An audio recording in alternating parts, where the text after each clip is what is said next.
Hey there, and thanks for joining us on Chicago Tonight, Black Voices. I'm Brandis Friedman. On the show tonight, after the pandemic pause, student loan repayments are once again coming due. What's ahead for borrowers? Everything is wasted, you know. The number of opioid overdose deaths in Cook County has ballooned. Hear from several people fighting the addiction.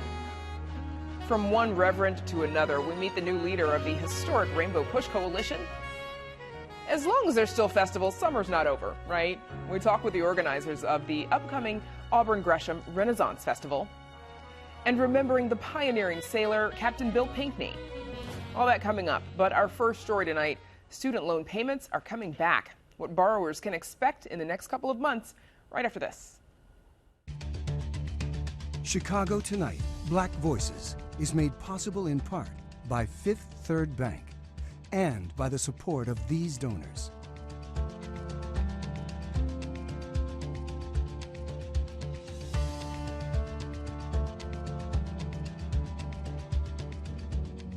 At Fifth Third, we believe when diverse voices are heard and empowered, communities are made stronger, lives are made better, and the future holds greater promise for all. That's why we're proud to support Chicago Tonight Black Voices. Together, we can make a difference. Together, we can drive change. Borrowers will soon begin repaying their federal student loans. That's after a pretty tumultuous couple of years. First, the pandemic spurred repayment pause and subsequent extensions.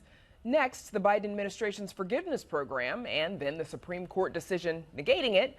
Now the administration is back with a new student loan repayment plan. It's called Saving on a Valuable Education, or the SAVE plan, and it aims to shrink payments based on income and accelerated forgiveness. Joining us now are Maureen Amos, Executive Director of Financial Aid at Northeastern Illinois University, and Will Hobart, Executive Director of Bottom Line Chicago. Thanks to you both for joining us. Maureen Amos, with repayment plans starting up again at the end of the month, what are you advising students with loan debt to consider as they consider their educations? Yeah, so considering we've got about 30 million people all at once going into repayment, institutions as a whole have been taking it in sound bites with students, encouraging them to reach out to who their servicer is, because 40% of these borrowers will have a new servicer. So finding out who the servicer is, how to make sure your contact information is updated, and then institutions have been offering either webinars, targeted mailers, 15 to 20-minute workshops on, different topics, soundbite information. How do I contact my servicer? How do I update my information? How do I budget now using resources that I've since reallocated to another area? Little bits at a time, it sounds like. Yes. Just because borrowers can have whiplash sure. after all that's happened over the last few years. Sure. Will Hobart, your organization, Bottom Line, you all take sort of a debt minimizing approach with the students that you advise. How are the students that you serve feeling about taking on student loan debt at all? Yeah, great question. A hallmark of our work one-on-one with students who are first in their families to attend college is really helping their families and them understand the cost of college and understand what debt looks like in all its forms, and making sure that students and their families are making informed decisions about where to go to college that isn't just the best academic fit and social fit for them, but also colleges that really value pricing their education in a way that is affordable for students of color who are from low-income backgrounds. Maureen Amos, we talked about, the president's new SAVE program. Briefly explain for us how that works. Basically, there's some setup where, based on the poverty guideline threshold, some people may not end up paying anything. And then others, based on your income, the household income. The max up to repayment is 25 years. So after the 25-year mark, if you're still making payments, that's forgiven. Will Hobart, what are your thoughts on that? Do you see the utility in that and how it sort of, cuts the payments, but also maybe accelerates forgiveness, provides a pathway for more people? Yeah, we believe this is a really important step in helping students navigate really repayment in a sustainable way. we're really encouraged by components like this, like Maureen just unpacked, because it ensures that students, when they start their first destination job after college, which is something we work really closely with students on figuring out what that right path is. Some of the students are choosing career paths where they aren't making six figures out the gate. And so being able to repay their loans on a schedule and an amount that makes sense and aligns with the income that they have, and then kind of terminates at the end of a certain period of time is also very encouraging for us. Maureen, same question to you. Do you see, is there sort of a benefit or utility in this sort of, trimming from the bottom up approach? Oh, it's definitely a benefit. People are afraid. Then you've got students who are angry. We've got social media groups telling students not to pay back their loans. You've also got the value issue with students saying, well, is education even worth it? I don't want to borrow. How can schools help me avert having to be in debt when I graduate? So it puts a little bit of the onus on us as institutions as well to try to teach and coach students how to get the most free grants and scholarships as possible. That does take up some of their Instagram and social media time, but applying for institutional scholarships and private scholarships are key to trying to keep the loan indebtedness down. How might institutions like yours be affected as repayments begin to take effect? Oh, we're impacted greatly. August 30th, we received 16 borrower defense claims. Okay, and institutions across the country are receiving these because of the panic, because of these social media groups that are telling people don't pay back your loans. So whether you don't like your program, you're not working in the field you thought you were going to be working in, students are filing these claims. So and a borrower defense claim, this is saying I can't pay or I don't want to pay. Right, I don't want to pay. I think my loan should be forgiven because I didn't get a job in my field.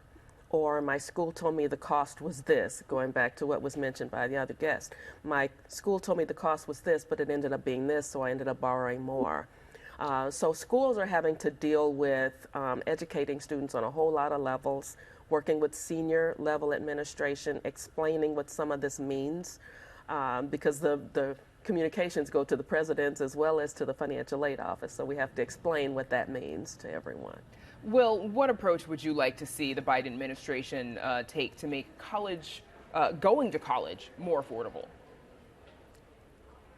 I mean, I think really focusing on the Pell Grants, making sure that we're able to keep that funded, increase the amounts that Pell Grants that are available to students. These are, in Illinois, we're really lucky to have both access to Pell as well as MAP grants. The Monetary Award Program to be able to allow or support students in finding more ways to afford college. But anything the Biden administration can do to minimize the amount of debt students have to take on the front end certainly makes it easier as students have to think about how they pay back the loans that they do take out. Okay, should be an interesting month at the very least going forward as we all figure this out. Maureen Amos, Will Hobart, thanks for joining us. Okay, thank you. Chicago's opioid epidemic has risen to a deadly new peak. The Cook County Medical Examiner's Office recently reported that a record 2,000 Cook County residents died of opioid-related overdoses last year. That number has consistently gone up every year. Paris Schutz looked to see what's behind the troubling trend and found the drugs are more diverse, more available, and more lethal than ever. It kind of robs you of everything, like physically, mentally, spiritually. Thomas Kolajajcek says he used fentanyl to deal with grief. Fentanyl, it blankets your emotions. It kind of, it comforts them, but it just masks them. He is now weeks into his second stint at rehab, currently in therapy and living at the Haymarket Center, one of the country's largest substance abuse and mental health treatment facilities. We met with Thomas and two other residents who are recovering from opioid addiction to help us understand what's driving the record number of overdoses in Cook County and across the country. Alicia Jackson says she's been addicted to heroin for 25 years and homeless much of that time. I was panhandling, selling drugs, stealing, prostituting. You do whatever you have to do. It's when the drug says come, you go. James Stewart says he was addicted for 35 years and came to Haymarket by way of Cook County Jail. I asked God for help, and this is the help that was delivered to me. All of them say they know it's either treatment or almost certain death. We treat the substance use disorder. we treat the mental illness, and we treat the primary care condition. Because over the last 46 years, we've realized that if you don't treat those three conditions simultaneously, that it will cause a relapse in the other condition. Dr. Dan Lustig is Haymarket's president and CEO. He says the center treats 12,000 patients per year, mostly a low-income and homeless population. He says the nature of addiction hasn't changed, but the drugs have. What we are now seeing is that often the heroin is adulterated with fentanyl. And that's not something we've seen in our 47-year history. Fentanyl is a powerful synthetic opioid often used for cancer patients, and it has gradually taken over the illicit drug market. There were 103 overdose deaths attributable to fentanyl in Cook County in 2015.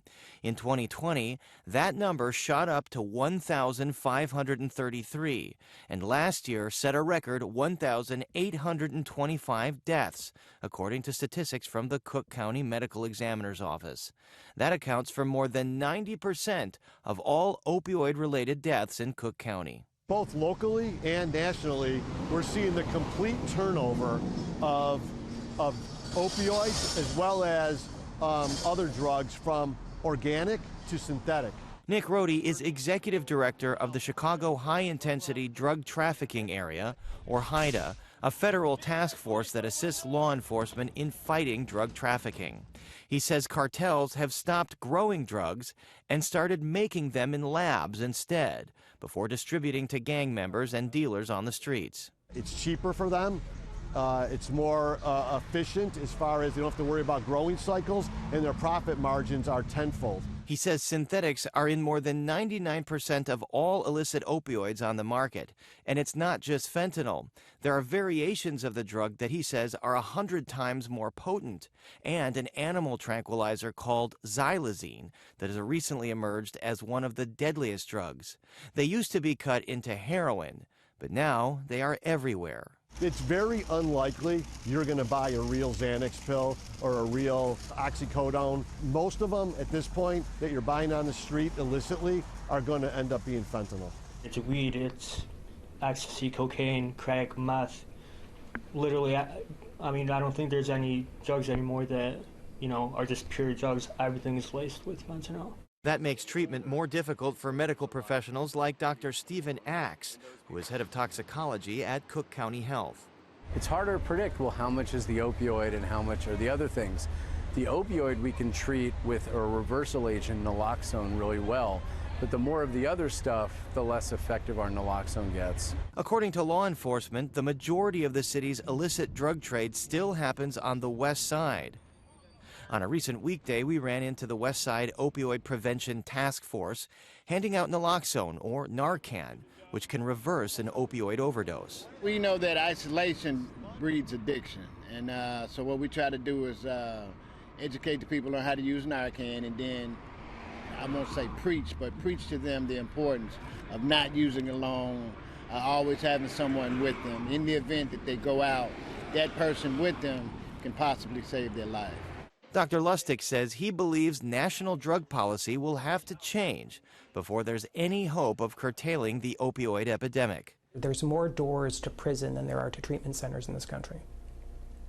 And as long as you have that, as long as you criminalize a medical disorder, you will continue to have overdoses at the magnitude that we see, no matter what we do. Alicia says she was in and out of prison before being diverted to treatment, and says she's been clean for about a year. I'm just now finding out who I am as a person. I'm learning how to love myself. But by being here, being around, surrounding people that care. For Chicago Tonight Black Voices, this is Paris Schutz. Of Cook County's 2,000 opioid-related overdose deaths last year, 56% were African-American residents. Over-the-counter Narcan is set to hit shelves this month. And legislation currently in the Illinois House would allow pharmacists to sell fentanyl test strips over the counter. Up next, meet the new leader of the historic Rainbow Push Coalition in a conversation recorded earlier.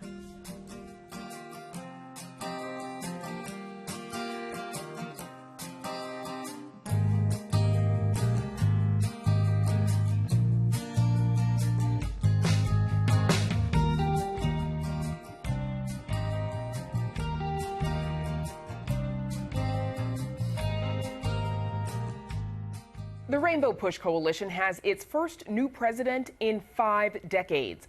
The organization recently welcomed Reverend Frederick Haynes III as its new president. He takes over the historic civil rights organization from Reverend Jesse Jackson Sr., who recently announced his resignation.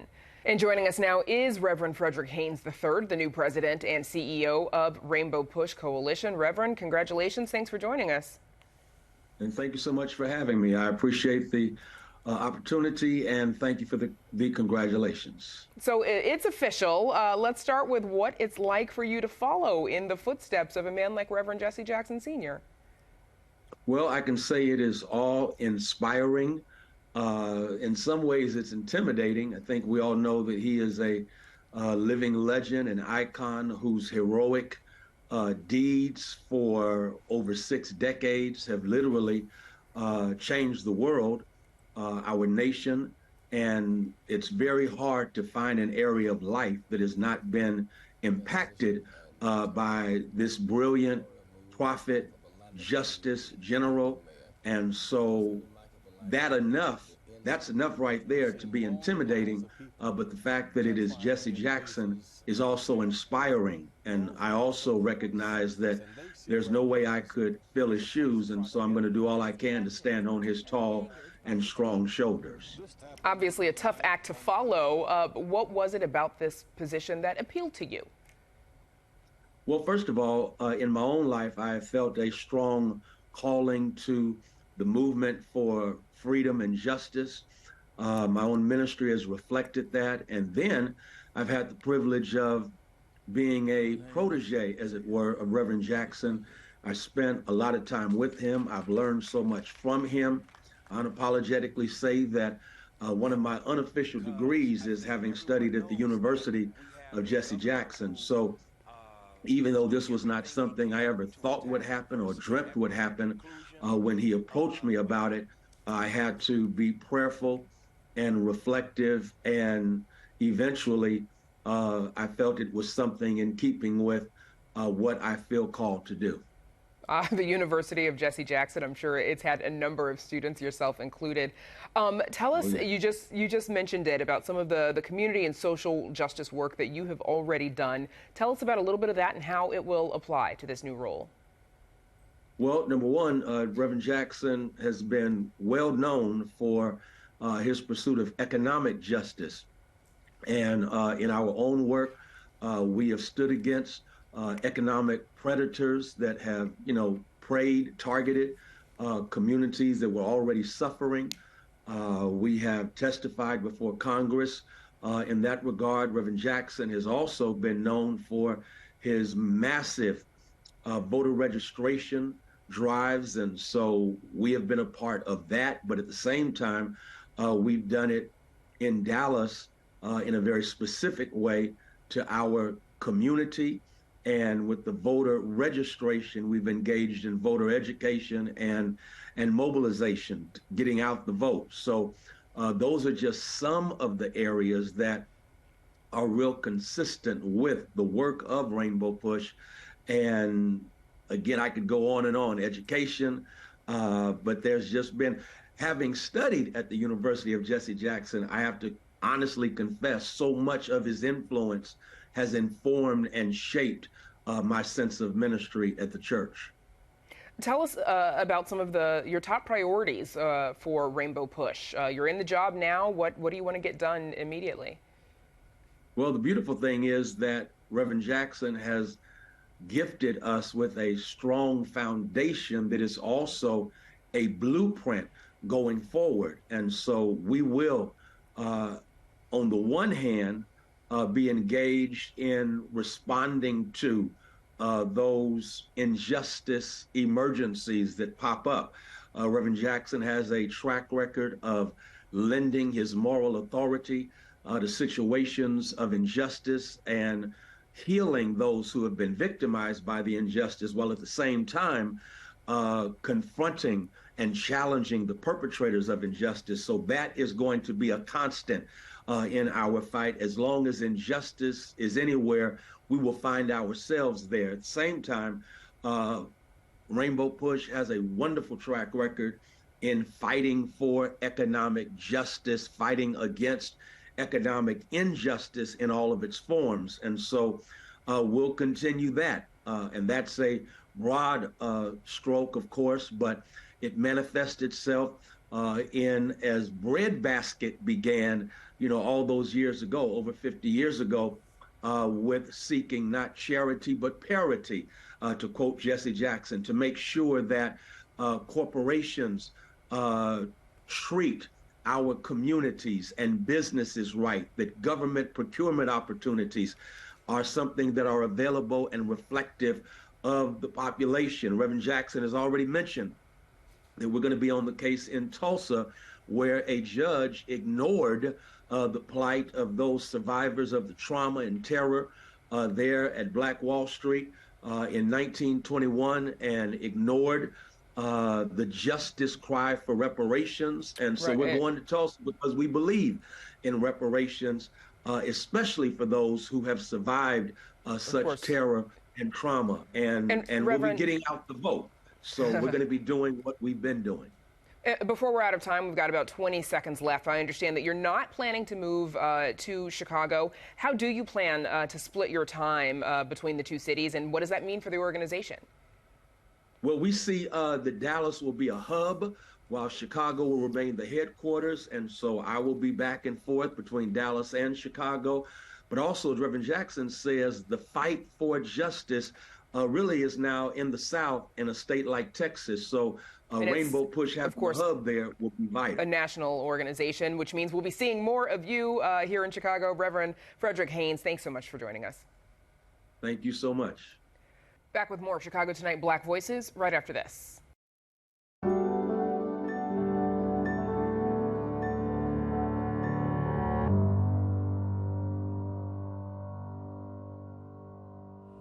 Next weekend, the 18th annual 79th Street Renaissance Festival returns to Auburn Gresham with entertainment, food, and of course, a carnival.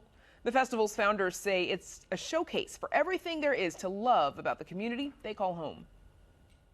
The 18th year of the 79th Street Renaissance Festival, you can expect a little something for everyone. We have a 50-foot Ferris wheel which stands 6 stories tall, and then other carnival rides as well. This Kids Corner, it's miraculous to see that many families drop their kids off at 10 in the morning and just let them have this huge event. The petting zoo, the carnival rides, the horse rides, nearly 100 vendors providing all types of goods and services. We also have a teen corner, local DJs, Farley Jack Master Funk, the king of house music. We have Bulu Master, Ramonski Love, Damon Williams, a local comedian, Anthony Hamilton and the Hamiltones. And for gospel lovers, there's Kiera Sheard Kelly as well. We're also going to pay tribute to Auburn Gresham's very own Casper, DJ Casper and our Casper Slide. You're going to be entertained. You're going to be able to benefit from the wealth of resources that are available to you and meet our community partners that offer all sorts of resources and development opportunities for local residents and investors. You think classic Chicago community, you think all the things that make up our great communities over the years, and that's what you'll see represented at the 79th Street Renaissance Festival. And you heard Carlos Nelson mention the late DJ Casper as part of this year's celebration. They'll be attempting to do the world's largest cha-cha slide to honor the song's creator. So if you plan to slide on into the fest, be sure to wear your dancing shoes. Before we go, Southsider Bill Pinkney died this week at age 87. Though he had a long career as a cosmetics executive, Captain Pinkney was best known as a pioneering sailor. In 1992, he became the first African American to sail around the world solo via the Southern Capes. And in 2000, he served as the first captain of a replica of the Amistad ship. In this 2003 clip, Pinkney told the story of La Amistad to Elizabeth Brackett during a Tall Ships event at Navy Pier. La Amistad was the name of the ship, a cargo ship to take them from Havana to Principe, about a 4-day journey. They took over the ship, tried to sail it back to West Africa, ended up in Long Island Sound because the Spaniards on board kept sailing at a different course at night. They went into the U.S. court system because they were charged with murder and piracy. As a result, abolitionists, both black and white, came together and formed the Amistad Committee to get a defense for them. They went through all the court system, but at each turn, when they won, that was challenged by the prosecutors who were egged on by the President of the United States, Martin Van Buren. All the way to the Supreme Court, John Quincy Adams comes in and takes the case, argues the case, wins the case. The captives are free. What a story. The Amistad incident became known as the first civil rights case in the country. Wishing fair winds and following seas to Captain Pinkney. And that is our show for tonight. Be sure to check out our website, WTTW.com/news, for the very latest from WTTW News. Now, for all of us here at Chicago Tonight Black Voices, I'm Brandis Friedman. Stay healthy and safe, and have a good night.